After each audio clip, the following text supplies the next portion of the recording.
Shadaqallahul azim. Maha benar Allah dengan segala firman. Assalamualaikum warahmatullahi wabarakatuh.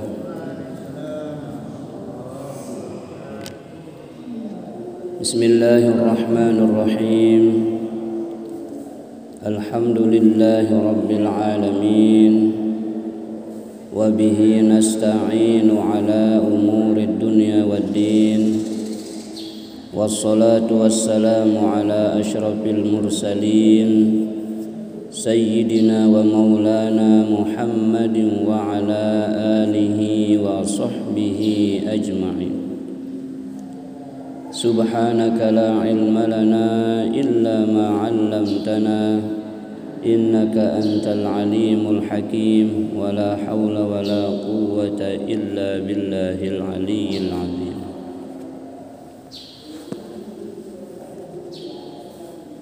Selalu dan tidak henti-hentinya kita bersyukur kepada Allah Subhanahu wa Ta'ala, sekurang-kurangnya dengan mengucapkan Alhamdulillahi Rabbil Alamin.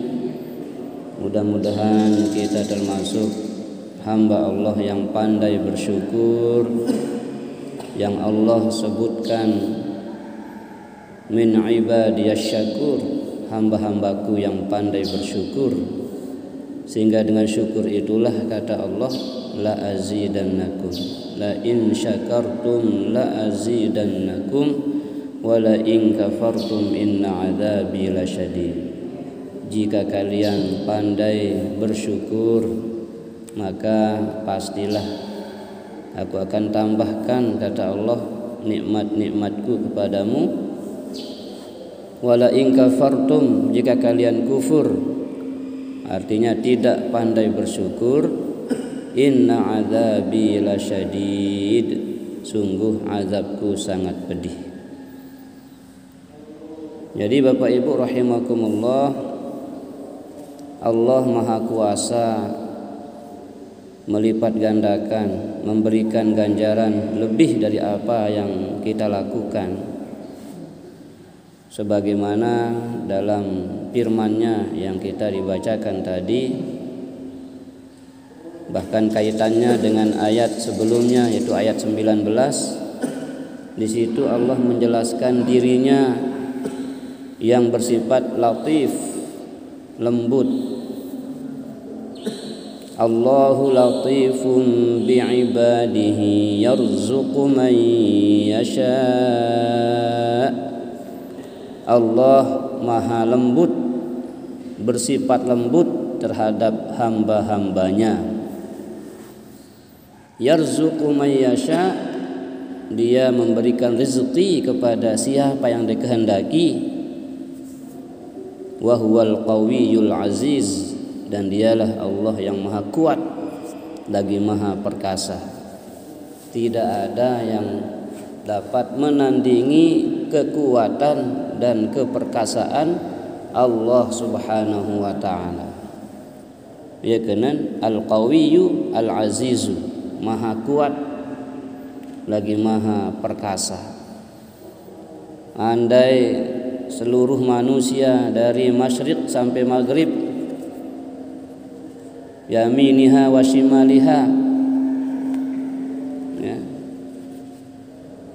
timur barat laut daya, selapuk manusia siara le bumi niki ingin mencelakakan kita, ingin membuat kita sengsara, kompak seluruhnya, itu tidak akan bisa terjadi ketika Allah telah mentakdirkan dengan kekuatannya menjaga kita. Jadi kita harus fokus terhadap zikir, mengingat akan kemahaan Allah, kemahakuasaannya, kemahakuatannya, kemahaperkasaan Allah Subhanahu wa Ta'ala. Makanya ada istilah sunnatullah, ada juga inayatullah. Dalam hidup niki ada istilah sunnatullah, ada istilah inayatullah. Sunnatullah itu seperti niki seandainya terjadi gempa besar, gitu ya. Menurut rumus umumnya, menurut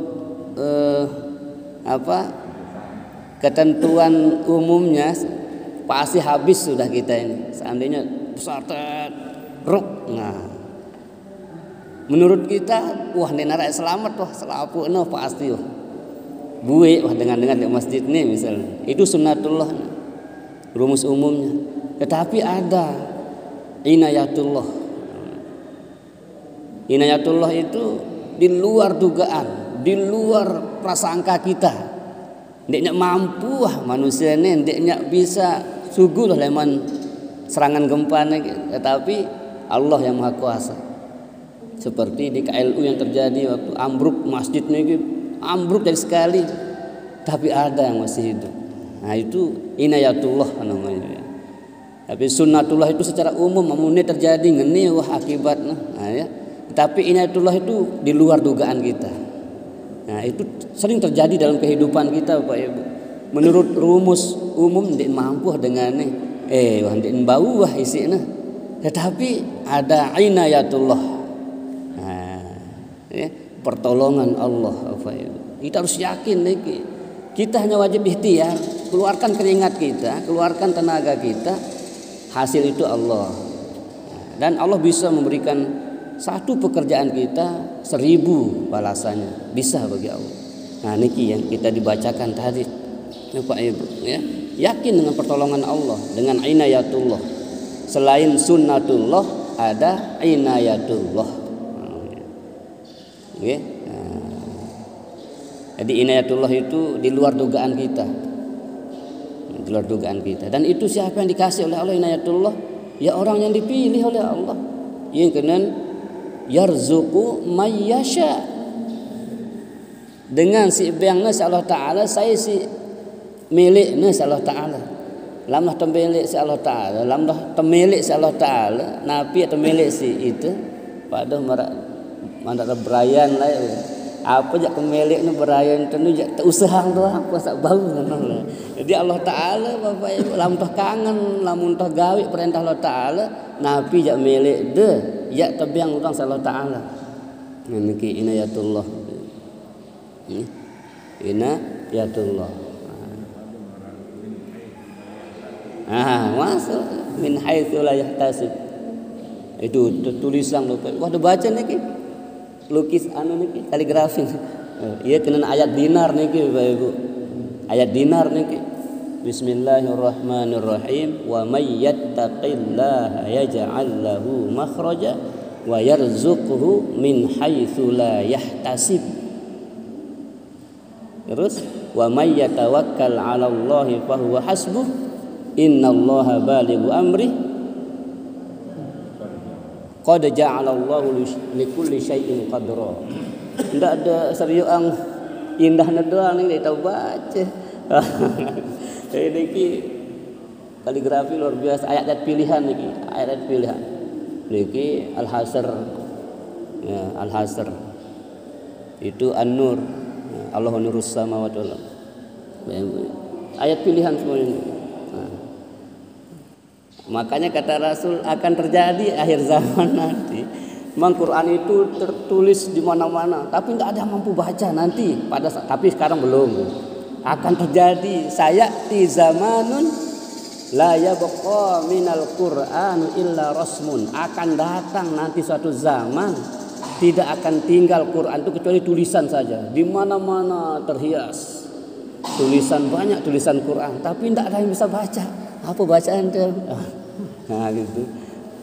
Itu sudah diprediksi oleh baginda Rasulullah Sallallahu Alaihi Wasallam. Yang suruh pertahanan nih pelajari.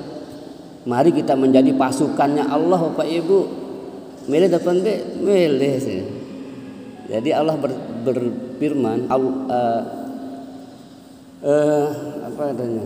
Nahnu nazzalna dzikra wa inna lahu lahafizun. Kami yang turunkan Quran dan kami yang menjaganya. Berarti kalau kita ikut menjaga Quran, belajar Quran, mengajarkan Quran, menyiapkan pendidikan Quran, kita menjadi pasukan Allah. yang menjaga Quran ini. Karena Allah yang menyatakan diri akan menjaga Quran. Maka siapapun yang ikut di situ menjadi pasukannya Allah. Jadi ya Allah, niki yang kita yakini sehingga tidak ada kencuk-kencuk dikit sember luar biasa. Karena kita sudah melihat di dunia Bapak Ibu. Ya. Jadi lam tumele mau inayatullah, jadilah orang-orang istimewa. Ya. Jadi ada sunnatullah, ada inayatullah. Iki. Atau contoh lain ketika kendaraan yang kita kendarai kecelakaan, jatuh jurang, gitu. Menurut orang, wah habis sudah orang ini. Tetapi muncul dah, oh masih deh. Nah, ini inayatullah, ini contoh inayatullah. Jadi di luar prasangka, di luar dugaan kita. Nah, jadi mari kalau kita mau mendapatkan inayatullah, pertolongan Allah lebih, maka jadilah orang-orang yang istimewa, jadilah orang-orang hebat, jadilah orang-orang yang terus membantu, menolong agama Allah. In tansurullah yansurkum. Ini surat Muhammad. Di surat Muhammad dikatakan begitu. Jika kalian mau menolong Allah, menolong agama Allah, Allah yang turun tangan menolong kita. Jadi Allah tidak pernah tidur, tidak pernah lalai, selalu jaga. Ya kanan la ta'khuduhu sinatun wala naum. Allah tidak pernah ngantuk Bapak Ibu. Tidak berlaku rumus si manusia itu. Itulah Allah, mukhalafah, berbeda. Tidak bisa kita samakan dengan siapapun. Ya. Allah itu la ta'khudhuhu sinatun wala naum. Tidak pernah ngantuk, tidak pernah tidur. Selalu menatap manusia ini. Kembejak dan teleka. Apa aja gawe itu. Allah Ta'ala itu terus. Ya. Tidak pernah lalai. Bahkan innallaha la yudhi'u ajral muhsinin. Allah tidak pernah menyia-nyiakan sekecil apapun perbuatan baik manusia. Marak tolang sawi gawe de kebagusan iki ya tebeng kebagusan, keindahan surga niki.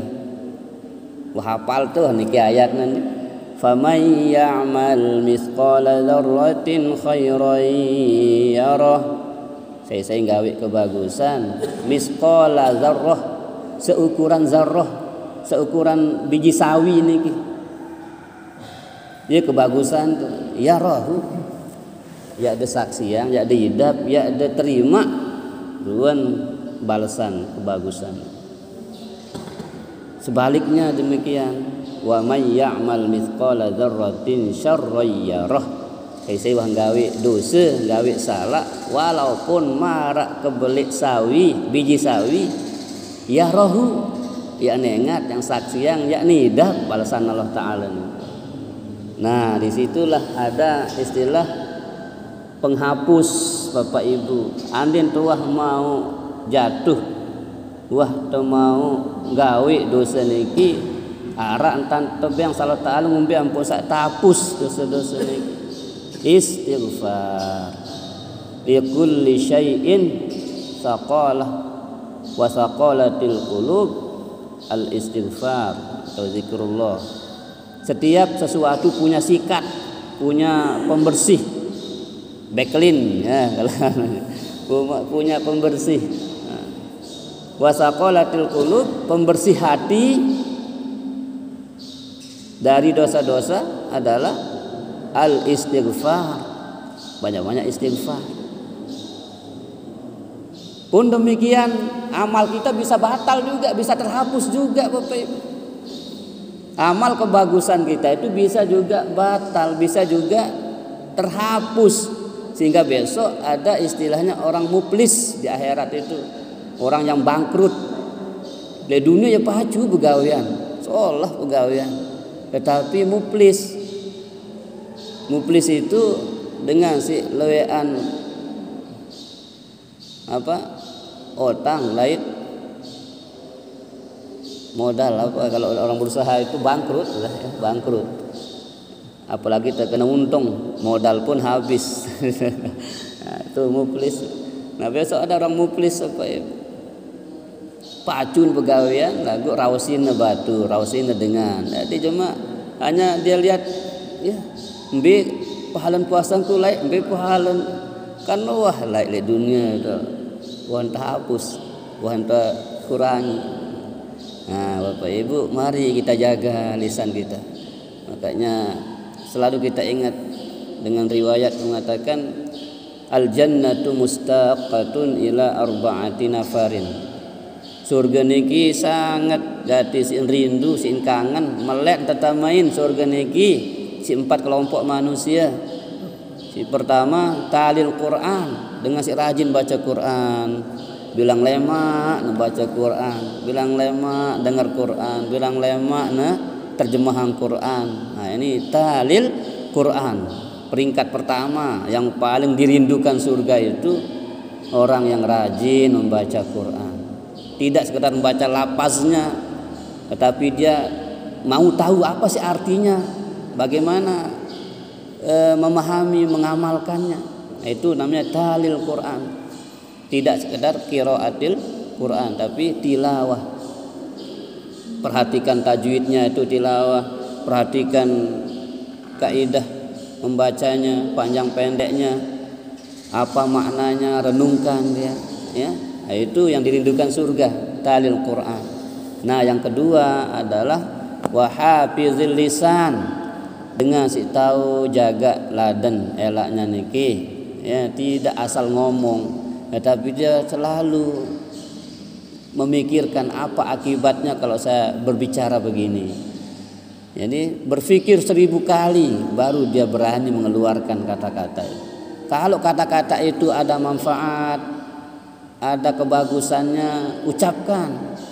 Kalau kata-kata itu kira-kira akan membuat orang tersinggung, sakit hati, belat, ya, bahasa tengah belat, ya, dendek segulang. Nah, itu karena Allah selalu wanti-wanti kita, ya ayyuhalladzina amanu taqullaha wa qulu qaulan sadida.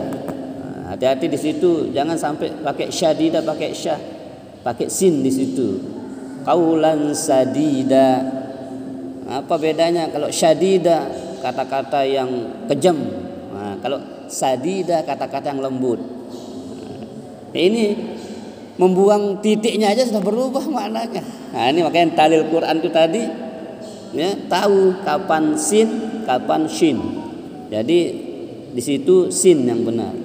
Ittaqullaha wa qulu qaulan sadida.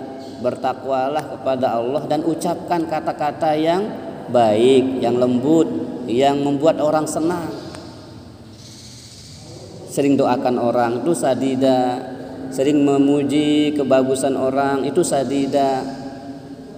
Tapi jangan minta dipuji aja, ya. Kalau dipuji orang bagus, tapi kalau kita minta dipuji, ini yang tidak bagus, ya. Nah, kalau orang memuji kita, itu artinya kita punya PR besar. Jangan sampai dengan dipuji itu kita semakin besar kepala. Seharusnya kita astagfirullahaladzim. Kalau dia tahu bagaimana keburukan saya, tidak mungkin tidak akan memuji saya.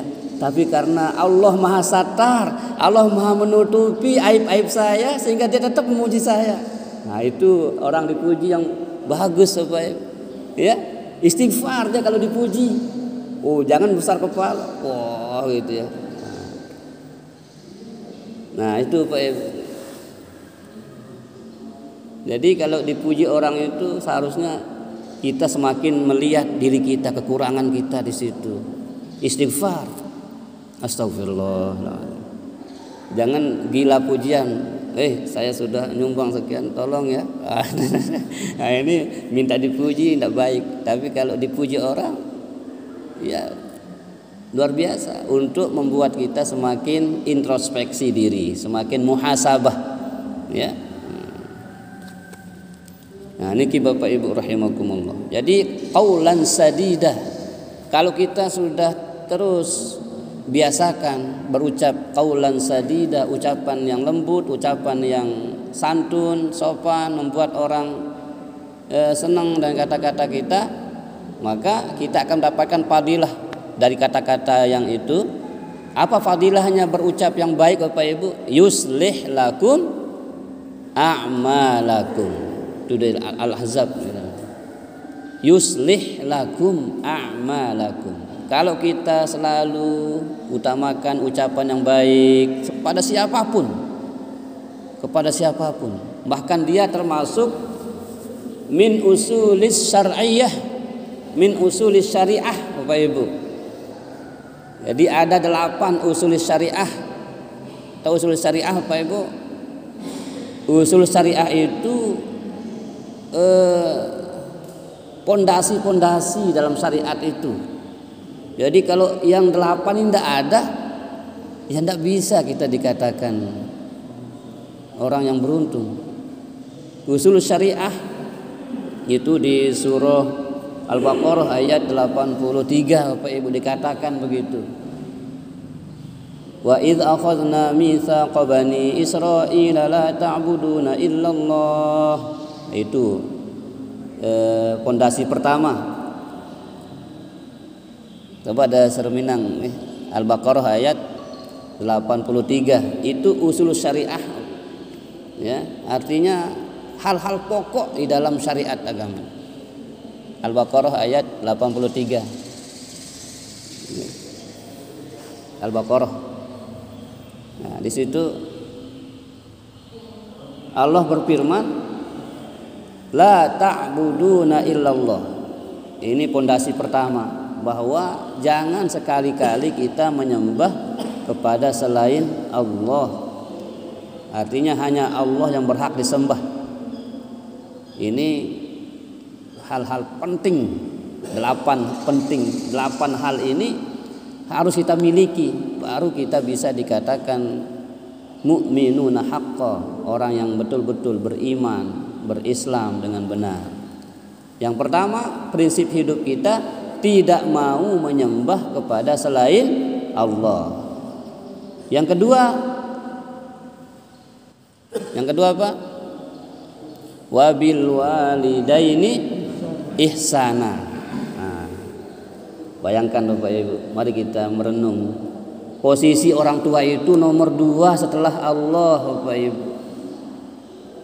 Jadi bagaimanapun ketaatan kita beribadah, ngumbe-ngumbe paling terpacu ibadah, puasa, baca Quran, ngaji, lamun dengan toa ndik terungu, lamun dengan toa tau te durhaka di neraka nana. Bayangkan posisi orang tua itu nomor 2 setelah Allah.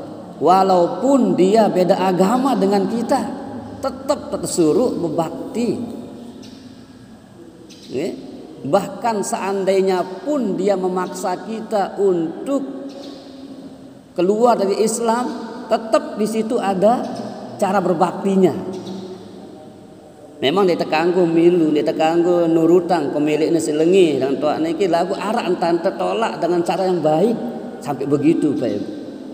Tidak serta merta kita boleh zalim keras pada orang tua itu. Jadi walaupun orang tua kita beda agama dengan kita sekalipun, arah tante tersuruh berbakti bagus dengan doa. Angkat 3 tingkatannya Pak Ibu. Ihsana, kemudian husna, kemudian ma'rufah. Nah, 3 tingkatan kita berbakti pada orang tua itu. Yang pertama, wabil walidaini ihsana. Ini paling tinggi ini, ihsan. Terhadap kedua orang tuamu berbaktilah, berbuat baiklah. Apa bedanya ihsana kemudian husna? Wabil walidaini husna. Terhadap kedua orang tuamu itu husna, berbuat baiklah. Nah, kalau ihsana Bapak Ibu, selain kita santun, sopan, ya, kita juga menunjukkan secara langsung bagaimana cara sopan yang sebenar-benarnya sopan santun pada orang tua. Ina sila datokol itu masih husna. Tapi kalau inak meh ketokolang deh gitu ya. Nah, inak sila dengelor itu masih husna. Tapi kalau inak meh kesuapin, nah ini ihsan. Pak Ibu. Jadi harus tahu tingkatan ini. Ihsana ini lebih kepada apa? Praktiknya.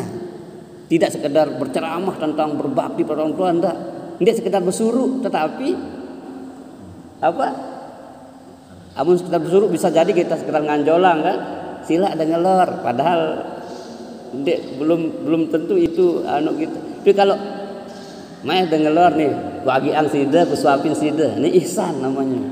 Tapi kalau sekedar ina sila dengelor, itu husna, baik sopan sudah itu. Tetapi kalau lebih dari sekedar sopan itu adalah agi angde ya mu de tokola mu de suapin.